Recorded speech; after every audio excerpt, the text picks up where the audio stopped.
Halo teman-teman, balik lagi di The Content. Dan kali ini kita kedatangan kakak gondrong. Namanya Kak Fahim. Halo. Fahim ya? Irfan ya, Fahim. Benar, Di Fahim. IG-nya gitu, di IG-nya. Nah, beliau ini sedang tour ya? Iya benar. Tour album. Tour Albumnya adalah nanti kita tanya. Siap. Tapi sebelumnya kita kenalan dulu lah biar nggak apa ya? Biar kenal. Karena tak kenal maka tak kenal. Tak kenal ya tak kenal.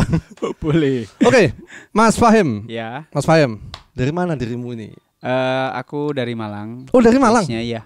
Oh, tak kira dari ibu kota. Oh, bukan. Bukan IKN ya? Bukan. Ibu Belum kotanya IKN. sudah mau pindahan. Oh. ini tour album ya? Iya benar, tuh. Album keberapa, Mas? Album pertama. Album perdana? Iya, album perdana. Jadi sebelumnya kan nggak bisa dihitung album karena mini album. Begitu, tahun 2020. Oh, berarti sudah ada lagu-lagu yang rilis sebelumnya ya? Ya, di mini album. Di mini album. Ada single-single selain itu? Biasanya aku keluarnya single-single sih memang. Oh, single. Cuman masuk ke dalam Mini mini album. album atau masuk ke dalam album. Oh, gitu. Gitu. Oke, siap. Wah, musisi yang berkarya. Dari tahun berapa?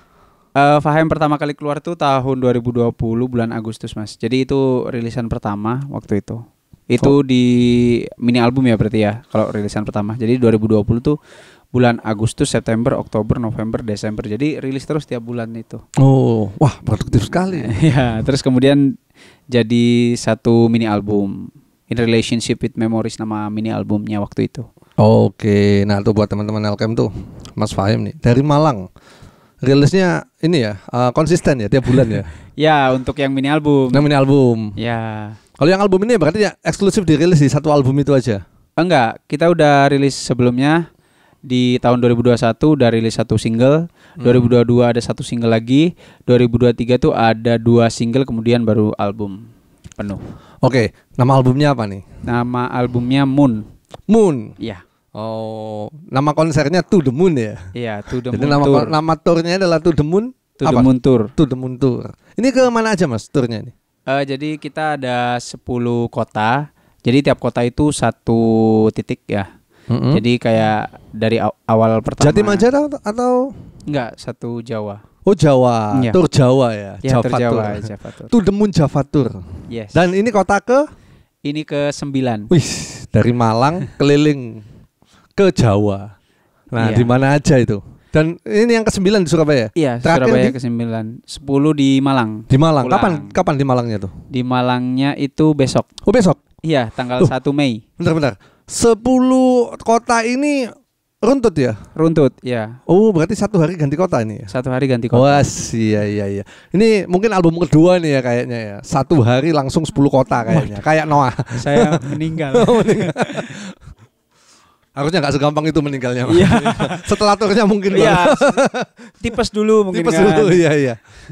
Nah, ceritain dong tentang albumnya. Apa sih yang spesial di albumnya? Apa nama albumnya? Ada Moon. Moon, ya. Berapa lagu itu totalnya? 10 lagu 10 di lagu. album Moon, ya. Apa yang spesial di album Moon?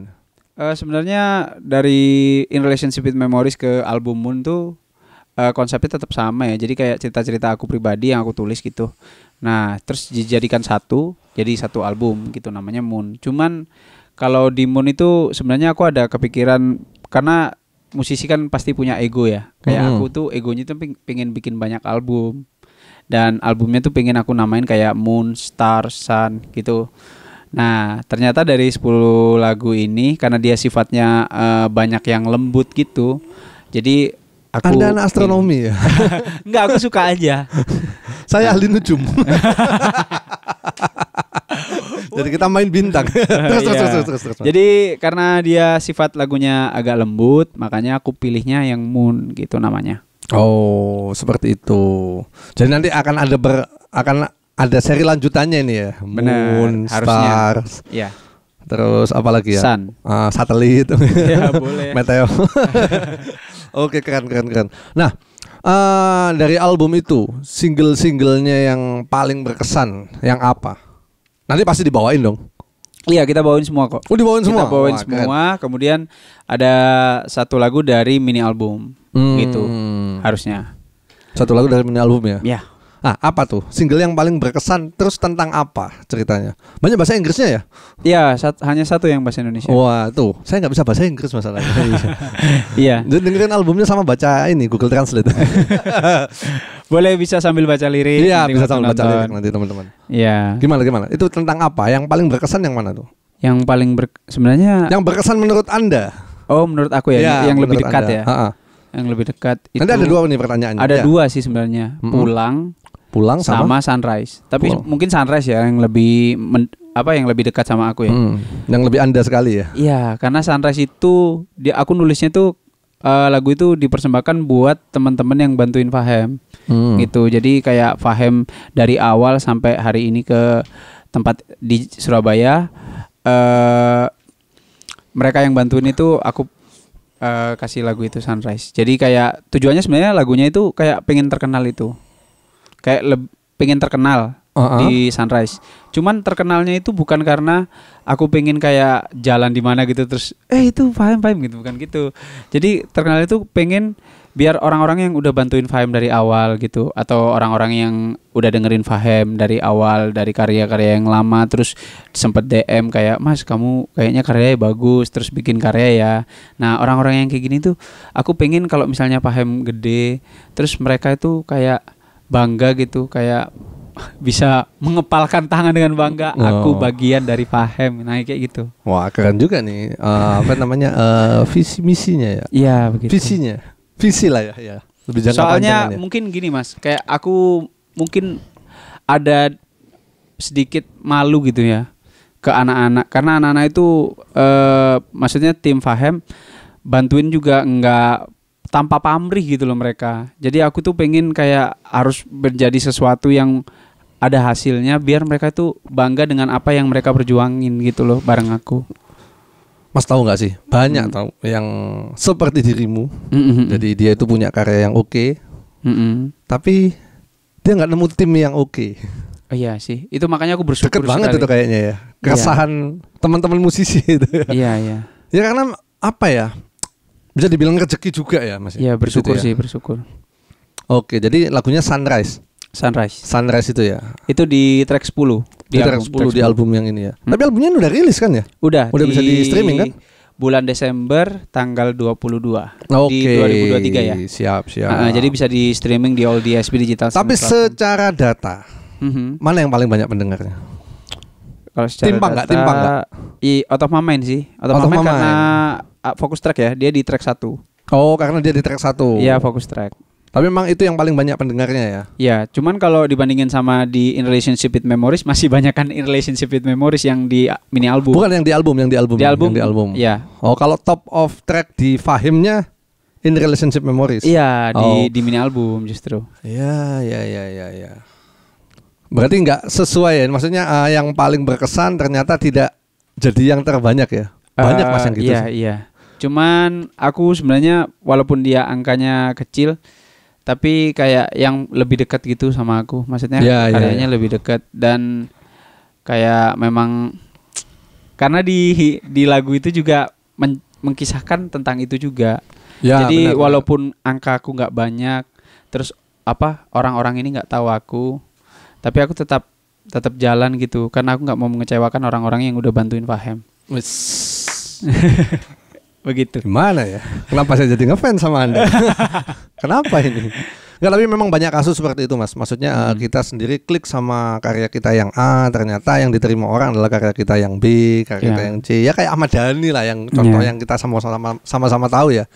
Mas Dhani itu berapa kali nge-highlight lagu yang bukan cinta manusia biasa, yang menurut aku juga wah keren banget ini secara liriknya, secara musiknya. Tapi ternyata yang rame adalah Separuh Nafas, yang bahkan menurut beliaunya adalah ini lagu yang paling gak niat katanya, ternyata paling rame. Ya memang seperti itu. Mas Fahim ini juga main gitar ya? Iya benar. Performanya juga main gitar. Iya. Berarti dulu itu pemain gitar awalnya? Iya. Di kuliah. Di kuliah? Zaman kuliah ya. Di Malang. Tapi cuman aku di waktu itu kan sebelum ngeband dan sebelum solo juga, itu dulu aku sempat reguleran gitu, cuman nggak di kafe, kayak di klub malam gitu, dan vokal sih di reguleran itu. Emang dari awal udah nyanyi atau awalnya ini pemain gitar? Karena banyak nih teman-teman di Surabaya yang awalnya mereka gitar, tapi ya satu dan lain hal gitulah. Vokalis-vokalisnya ternyata memisahkan diri lah dan sebagainya. Akhirnya dia mencoba, udah aku nyanyi juga sekalian deh. Daripada ribet-ribet nih.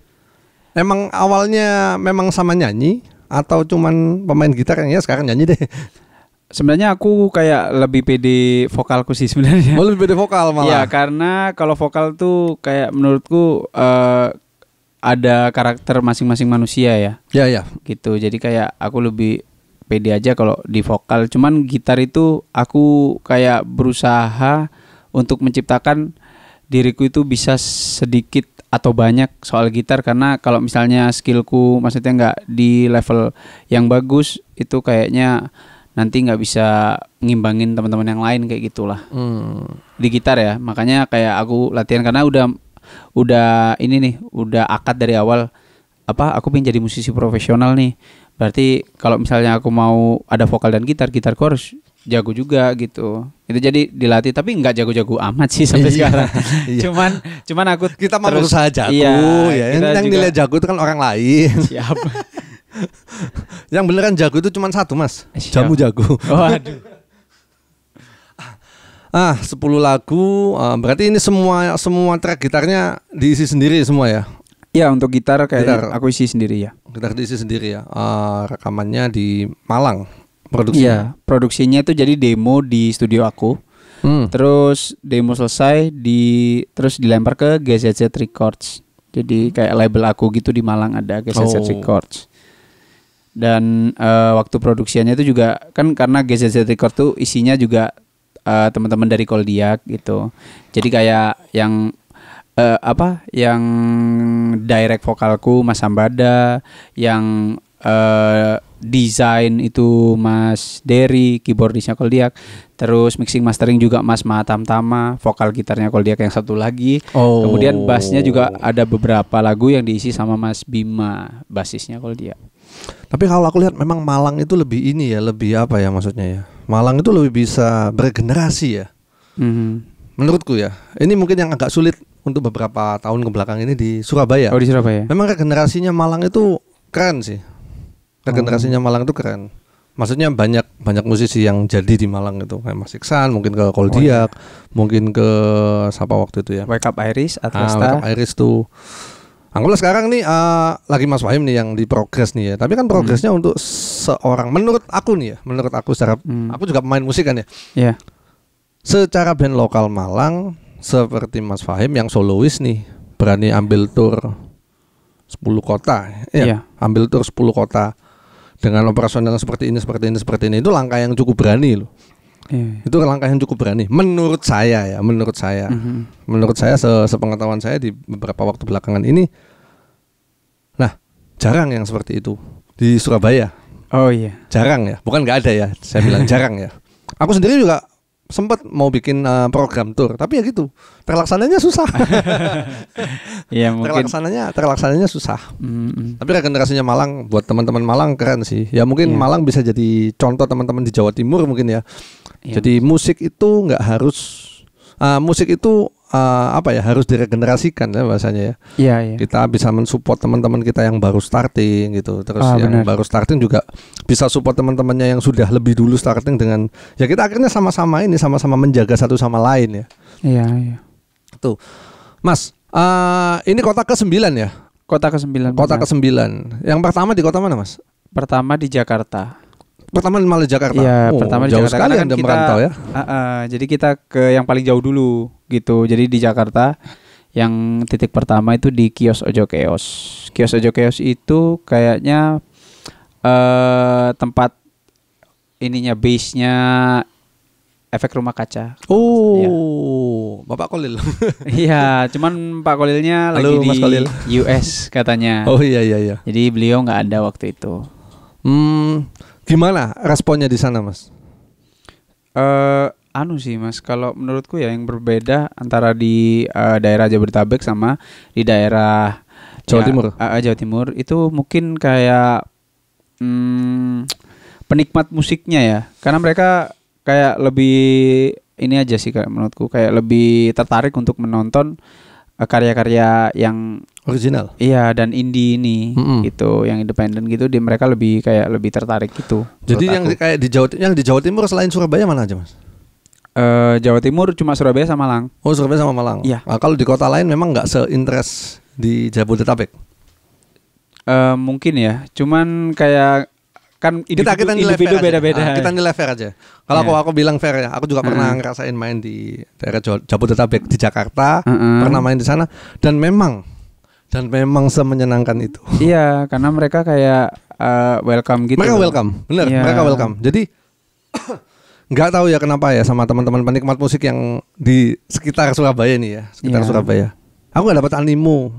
Sama-sama keren, mungkin sama-sama bisa, tapi memang sebagai kita anak bandnya ya, kita perform di kota yang asing, ternyata audiensnya itu interest, itu menyenangkan ya. Iya, itu menyenangkan banget. Benar-benar. Dan di Jakarta aku dapat itu. Iya sih, aku beberapa di Jakarta di kios aja kios. Terus ada di Bogor juga bagus sih. Bogor sih oke banget. Terus Tangerang itu punyanya Enda Enresa.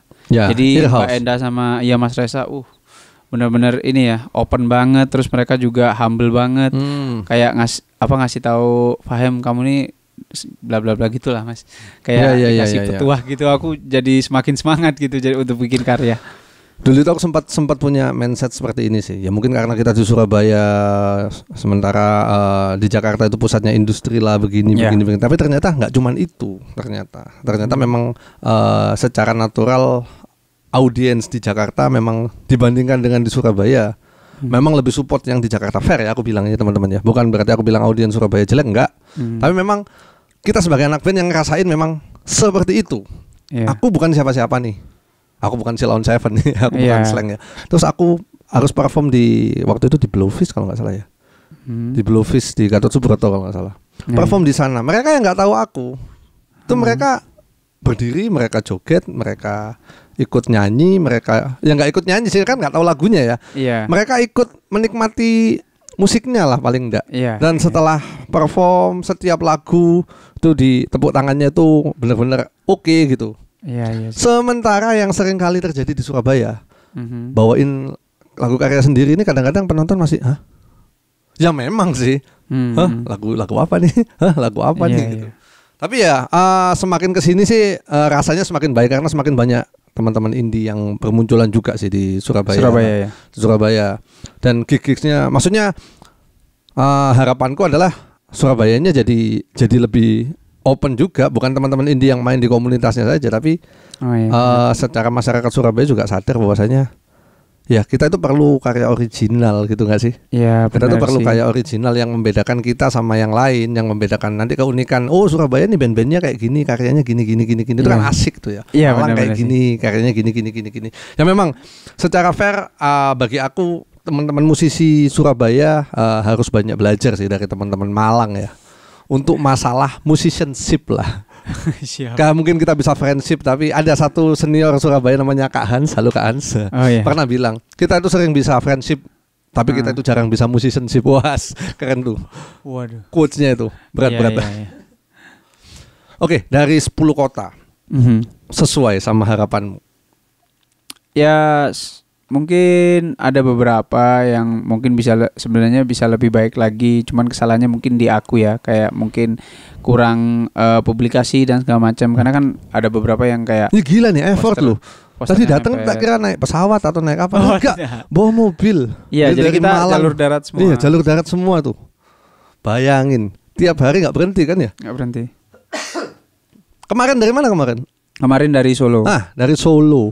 Bongkar Solo. Set up sini. Iya, Solo sangat keren banget sih Mas. Aku serius ya, Solo itu karena aku pertama kali main di Solo juga. Maksudnya sebelumnya aku pernah ke Solo, cuman radio tour ya waktu itu. Nah, ya cocok lah, Anda solois main di Solo. Iya, wah, mantep banget Solo. Aku mungkin belum ke tempat-tempatnya yang lain karena kita nggak punya banyak waktu. Cuman waktu itu kan di Solo kan kita main di Lokananta ya, dan bener-bener keren sih. Lokananta itu kan dia kan studio recording BUMN pertama yang milik Oh, iya? pemerintah. Iya. Oh, Milik ada ya? Pertama Oh, milik iya, iya. pemerintah. Jadi kayak tempat itu kayak museum gitu. Terus banyak kayak arsip-arsip tahun 50-an milik musisi-musisi Wah, Indonesia. Surabaya kudu punya tuh. Gila sih. Pak Eri. Aku juga kayak di Malang nggak ada yang kayak gini. Terus mereka juga aku sempet diajak, jadi teman-teman di Lokananta tuh open banget ya. Aku diajakin tour, jadi tim Fahem tuh playernya aja karena kan anak-anak ngeset ya. Jadi playernya aja, kita tur ke ruang-ruang museum ini, terus dijelasin sejarahnya kayak gimana. Terus ada satu tempat tuh yang aku seneng banget tuh, ada studio musiknya punya Lokananta dan pernah dipakai sama Glenn waktu itu untuk live sessionnya dia. Oh, Begitu aku masuk ke ruangannya tuh, iya. akustik ruangnya sangat gila Aku sekali. punya ini ya, proper banget ya. Ya, proper parah sih. Itu levelnya sih Surabaya harus punya tuh. beda level itu Mas. Beda level. Aku kalau misalnya mungkin aku saranin buat teman-teman yang tour ya dan ke kota Solo ya, kalian harus coba masuk ke Lokananta, ke studionya Lokananta, karena dia harus kalian masukin akustik ruangnya sih, kalian harus experience sendiri. Emang benar-benar bagus Mas. Oke. Wah. Benar-benar bagus. Nah, gini kan akhirnya kita bisa sharing nih. Oh, ada tempat bagus nih di sini nih. Oh, ada. Dan bukan cuma itu aja ya. Waktu aku main pun dari antusiasme penonton, terus apresiasi juga dari teman-teman Solo. Gila sih. Aku applause banget buat Solo ya. Solo itu gokil sih, aku main di Solo itu. Mas, aku penasaran nih. Iya. Dari albummu nih. Satu lagu yang proses produksinya paling susah mungkin karena ini moodnya nggak ketemu nih, ini mungkin alatnya nggak ketemu nih, ini itu tuh yang mana tuh? Sebenarnya kalau pembuatan lirik dan nada, desain segala macam sebenarnya bisa cepet ya. Cuman ada satu lagu sih, Hurricane. Itu di track Hurricane. ke Hurricane harusnya track ke-6 kalau nggak salah ya. Kenapa tuh? Nah, itu dia karena Apalagi badai. Iya, karena aku aransemennya waktu itu kayak berusaha untuk lebih unik ya di lagu itu. Dan aku suka gitu. Jadi aku agak ngotot sih. Oh, Jadi jadi dari pihak GCC tuh bilang kayak, Fahem nggak bisa ini, kalau kamu paksain satu lagu ini nanti merusak 9 lagu yang lain nih. Gitu. Jadi kita berdebat tuh berjam-jam. Akhirnya ya udah, aku sampai bikin versinya tuh sampai 3. Tunggu. Boleh nggak sih kalau aku bilang, lah berarti teman-teman membatasi kreativitasmu? Gimana nih menurut? Sebenarnya gini, kadang musisi tuh wajar ya mikir gitu kayak, oh ini membatasi kreativitasku. Tapi kalau menurut aku pribadi nih ya, nggak tahu musisi lain. Kalau menurut aku pribadi, yang ada di otak tuh mungkin ada ego itu ya, kayak ini membatasi kreativitasku. Cuman kayak mungkin dia lebih tahu. Mungkin logika yang disampaikan lebih masuk akal kayak gitu. Jadi kayak lebih open aja sama apa yang disampaikan sama orang gitu. Kayak memang gini, misal kayak egoku lah, aku anggap ini bagus. Apakah nanti ketika keluar dia akan beneran bagus? Nah, mungkin aku nggak lebih tahu daripada orang yang ngasih tahu aku. Dan tapi itu faktanya belakangan ini banyak musisi ya, terutama Mbak Isyana ya. Nah, kayak gitulah. Mbak Isyana yang bilang bahwasanya ini baru aku banget, malah bagus banget. Nah, gimana tuh? Nah, fenomena itu ada dong. Iya, fenomena ada. Buat teman-teman yang nonton nih ya, ada fenomena di mana kadang-kadang musisi itu merasa ragu dengan ini oke nggak ya? Ini oke nggak ya? Ini oke nggak ya? Dia merasa oke kadang-kadang, tapi kanan kirinya tuh entah manajemennya, entah temennya, entah siapa gitu, partnernya lah, bilang, wah ini terlalu gini. Om pasti ngalami deh. Dan contohnya di lagu Hurricane tadi tuh ya. Iya. Nah, itu gimana tuh? Kan akhirnya kan kayak ngerasa kita perlu kan menuangkan idealisme kita di karya kan, ya, benar ya? Benar, kita perlu kan ya. Tapi ketika ada pembatasan gitu, gimana? Kalau aku sih lebih ke cari jalan tengahnya ya, karena mungkin kalau apa contohnya mungkin Isyana ya. Kayak Isyana itu kan di album yang baru itu kan, itu menurut aku, kalau menurut aku ya ini ya, maksudnya nggak generalisasi. Kalau menurut aku mungkin lagu dia yang sebelumnya, yang sebelum album kan itu lebih ngepop ya.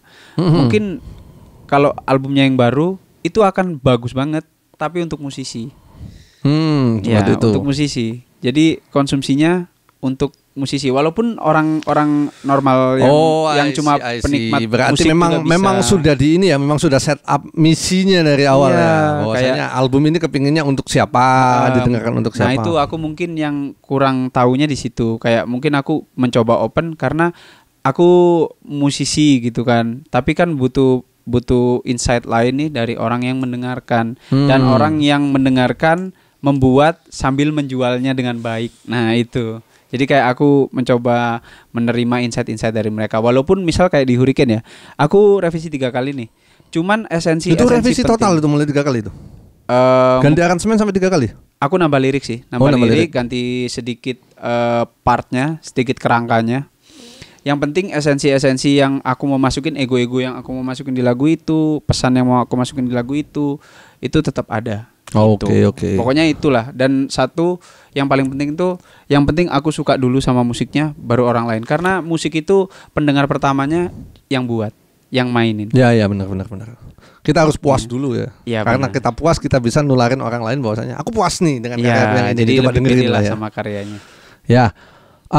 Banyak mana nih? Bikin lagu, bikin liriknya dulu atau bikin musiknya dulu? Biasanya sih. Atau memang kecenderungan berkaryanya yang mana nih? Biasanya bareng sih Mas. Biasanya bareng. Iya, jadi mungkin kayak misalnya aku gini nih, dapat ini, wah ada nada enak nih, tan, baru bikin lirik. Atau memang aku mau nulis lirik tentang ini nih. Nah, mana yang duluan itu? Karena biasanya nada itu harus dibarengi dengan, jadi kalau aku bikin lagu itu selalu kayak vokal sama gitar akustik doang. Gitu. Makanya kalau Fahem dibikin versi akustik tuh gampang banget karena startnya dari situ. Oh gitu. Ya, berarti ciri khasnya di situ ya. Iya, startnya itu dari situ. Baru kita ke yang lain-lain gitu, kayak dikembangin ke lain-lain. Iya juga ya. Kayaknya nih ya, salah satu strategi berkarya yang cukup oke nih ya menurut aku di era-era sekarang. Era kan sekarang era konten ya. Bikin lagu yang gampang di cover. Ya mungkin itu juga bisa. Bikin lagu yang coverable. Karena ada eranya dulu, wah bikin lagunya gampang banget sih, yang ini dong, yang ini dong. Sebenarnya mungkin kayak kegampangan dan kerumitan lagu itu ego musisi pasti. Ya pasti ego musisi. Cuman kalau aku pribadi, mungkin ada musisi yang kayak kepingin kepuasan pribadi, itu juga it's okay gitu ya. Cuman kalau aku sih mungkin kayak lebih pengen bikin karya yang listenable gitu. Jadi kayak semua orang dengerin bisa relate sama apa yang mau disampaikan begitu. Oke. Mas, terakhir nih. Ya. Sebelum kita sudahi pembicaraan ini dan prepare, mungkin Fahim mau prepare lebih dalam setelah ini kan beliau akan konser. Mau tanya apa tadi lupa aku. Oh iya. Ini kan dirimu kan baru ya untuk album yang ini kan ya. Iya benar. Dirimu kan baru. Apa alasan teman-teman harus dengerin karya-karyamu, Mas Fahim? Alasannya karena Kenapa? Karena sangat enak. Karena sangat enak. Iya. Pede sekali ya. Iya, bilang pede langsung klaim ya, enak gitu ya. Iya, karena enak menurut aku ya. Oh iya. Kan kita lempar ke publik yang menilai. Ya bagi gitu. kita karya kita selalu enak. Iya, selalu enak kan gitu dulu. Jadi makanya dari awal bikin karya tuh setelah di mixing mastering selesai, yang nomor 1 itu harus suka dulu sama karya kita sendiri. Gitu. Soalnya ada nih banyak anak-anak yang sekarang nih dengerin lagu itu, wah ini aku banget nih, wah ini relate banget nih sama aku nih. Tak bikin konten lagu ini Iya. Gitu. Berarti dengerin karya Fahim karena enak, menurut orangnya enak. Iya. Nggak percaya, coba aja sendiri. Iya benar. Ya kan ya, gitu ya, nggak percaya coba aja sendiri. Nanti linknya Kak Fahim nih ada di deskripsi ya. Yes. Ada di deskripsi teman-teman. Oke, Mas Fahim sukses buat turnya. Ini hari ke-9 ya. Hari ke-9. Ini hari ke-9. Semoga performnya nanti malam. Nah nanti malam nih di Sura. Tapi nggak tahu ini tayangnya kapan ya. Nah hari ini di Sura Coffee dan besok lanjut ke Malang ya. Iya, kita besok lanjut ke Malang. Tidur di rumah. Akhirnya tidur di rumah kembali setelah berkelana ya. Iya. Oke Mas Fahim, sukses buat albumnya.